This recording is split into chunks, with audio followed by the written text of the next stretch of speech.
Hari ini kita akan belajar tentang pendanaan hybrid.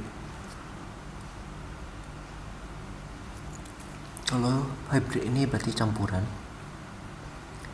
Ini pembiayaan utang atau ekuitas yang memiliki karakteristik dari kedua utang dan pembiayaan ekuitas.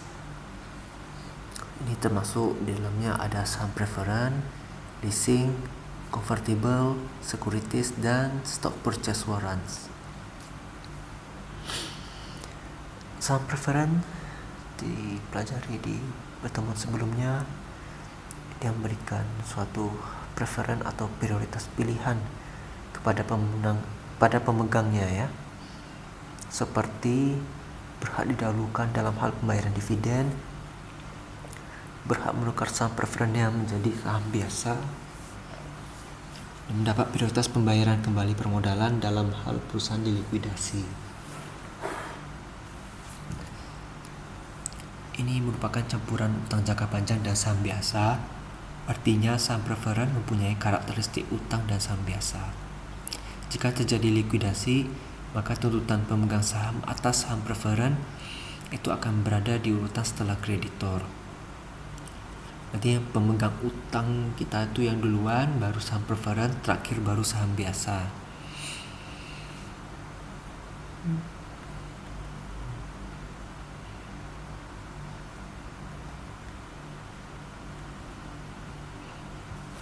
Pembayaran dividen ini sebagai kebijakan perusahaan melalui rapat umum pemegang saham atau RUPS. Ya, karakteristiknya kurang lebih sama seperti pertemuan sebelumnya ya. Ini ada contohnya, perhitungan sederhana kok. Keunggulan saham preferen: pembayaran dividen ini tidak bersifat kontraktual, tidak membayarkan dividen, tidak membuat perusahaan menjadi bangkrut. Saham preferen tidak punya jatuh tempo sehingga pembayaran dananya bisa ditunda ke periode yang lebih lama. Kalau menerbitkan saham preferen, perusahaan menghindari dilusi ekuitas saham. Ingat dilusi yang sudah dibahas sebelumnya ya, yang ada komposisi sahamnya berkurang karena ada penerbitan saham baru, tetapi pemegang saham lama tidak mau beli. Ini ada kelemahan saham preferen, tidak dapat dikurangkan sebagai beban bagi si penerbit, sehingga biaya sesudah pajak dari saham preferen biasanya lebih tinggi daripada biaya utang sesudah pajak. Meskipun dia bersifat kumulatif, dividen mirip dengan pembayaran bunga obligasi yang sifatnya tetap dan harus dibayar karena ya saham preferen dapat meningkatkan risiko keuangan. Saham preferen sulit dijual sehingga banyak investor menilai saham preferen kurang menarik.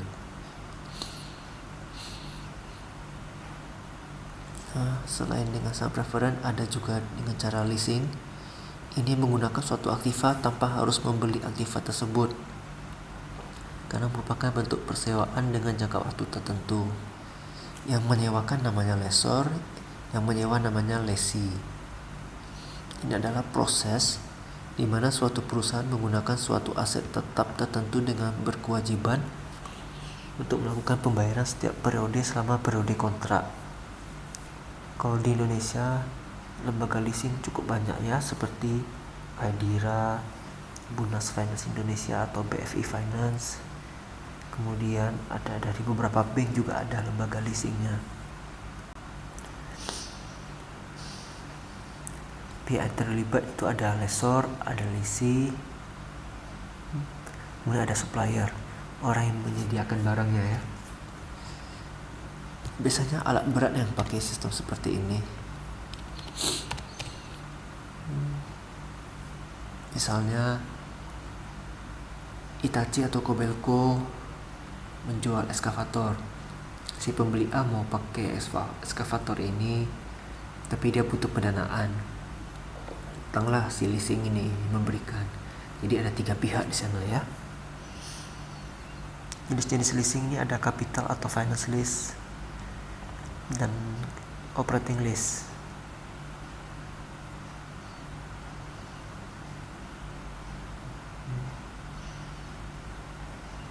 Nah, ini ada beberapa istilah, silakan dipelajari.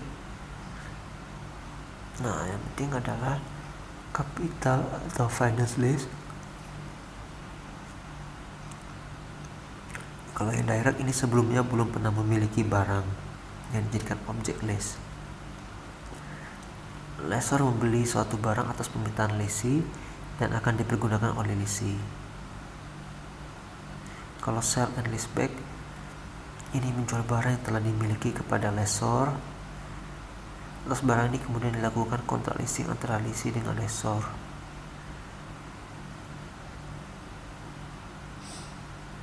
Berarti si leasingnya beli dulu terus dia jual kepada si pembeli. Kalau operating lease dapat dibatalkan atau cancelable, di mana lessee setuju untuk membayar secara periodik kepada lessor untuk jangka waktu lebih pendek terhadap jasa aset.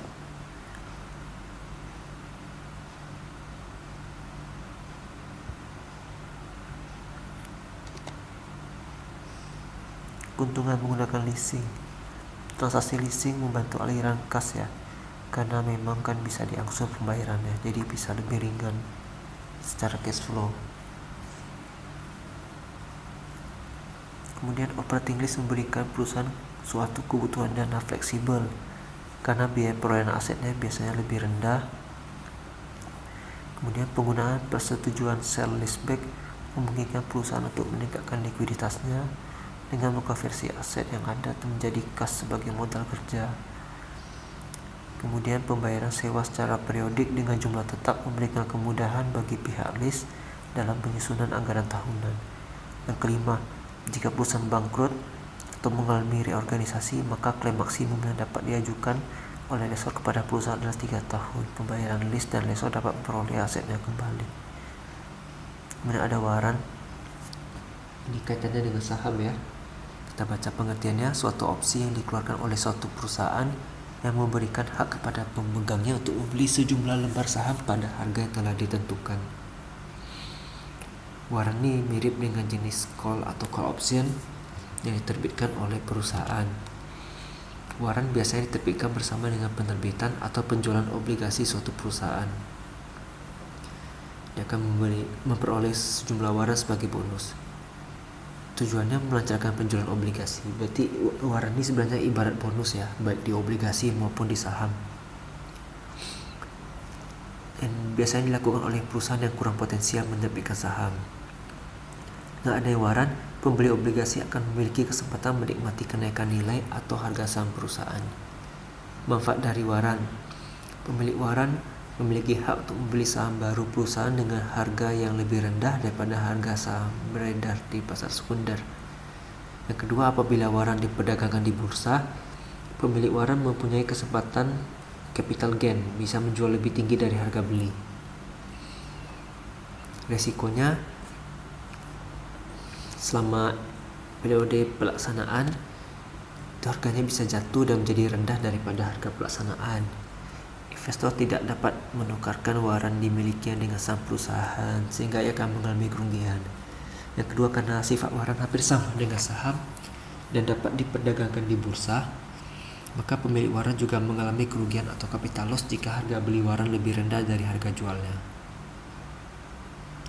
Jika harga beli waran lebih tinggi dari harga jualnya. Berikutnya ada saham convertible. Ini adalah obligasi atau saham preferen atau utang yang dapat diubah menjadi saham biasa perusahaan yang sama dengan menggunakan hak yang dimiliki pemegang opsi. Ini artinya jika ada terjadi suatu hal, maka surat obligasi atau saham preferen bisa diubah menjadi saham biasa. Kalau sudah ditukar, itu tidak dapat ditukar lagi menjadi obligasi atau saham preferen, jadi hanya satu arah saja.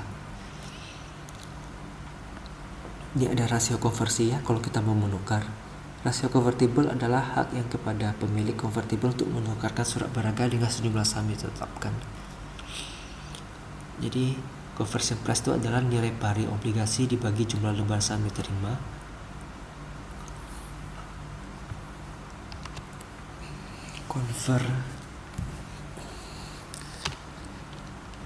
Conversion ratio berarti nilai pari obligasi dibagi conversion price.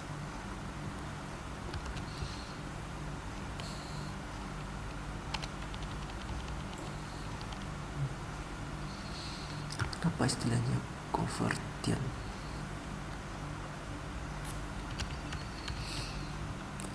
Misalnya obligasi perusahaan ini dengan nilai pari 10.000 punya conversion rate-nya 50. Maka setiap obligasi dapat ditukar menjadi 50 lembar dengan harga konversi.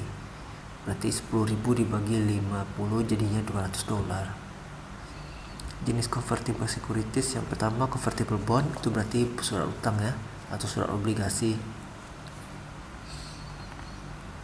Yang kedua convertible preferred stock, atau ini untuk yang saham preferen yang dikonversi menjadi saham biasa pada waktu yang akan datang. Saham preferen ini dijual dengan tingkat dividen yang lebih rendah dibandingkan dengan non-convertible preferred dengan tingkat risiko yang sama. Nah, ini nilai konversinya. Misal perusahaan ATT memiliki obligasi dengan harga 5.000 per lembar, dikonversi menjadi saham biasa pada $125 per lembar. Rasio konversinya 40. Berarti setiap satu lembar saham preferen itu setara dengan 40 lembar saham biasa. Nah, kalau misalnya ada dihargai lebih tinggi, $115 ya, berarti 40 kali 115 sama dengan 4.200. Maka selisihnya tuh ada $800, itu premi atas nilai konversi.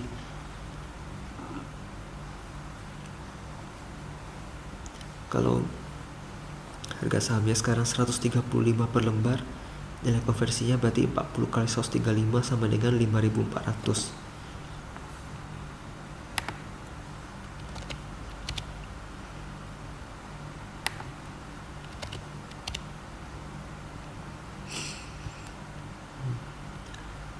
Karena konversinya di atas nilai nominal, maka konversi ini merupakan opsi yang baik bagi convertible securities.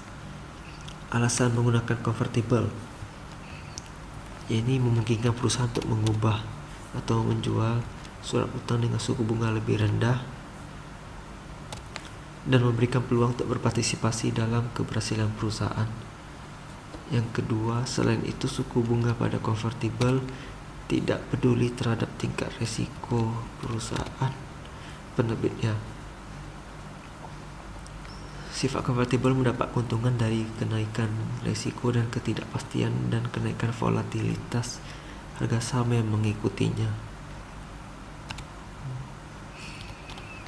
Yang ketiga, memungkinkan penjualan saham biasa dengan harga yang lebih tinggi daripada yang berlaku saat ini. Jadi pendanaan hybrid pada dasarnya sudah pernah dijelaskan baik secara teoris maupun hitungan di pertemuan sebelumnya, tetapi ini khusus dibahas dia berupa penggabungan. Semoga materi ini dapat dipahami dengan baik.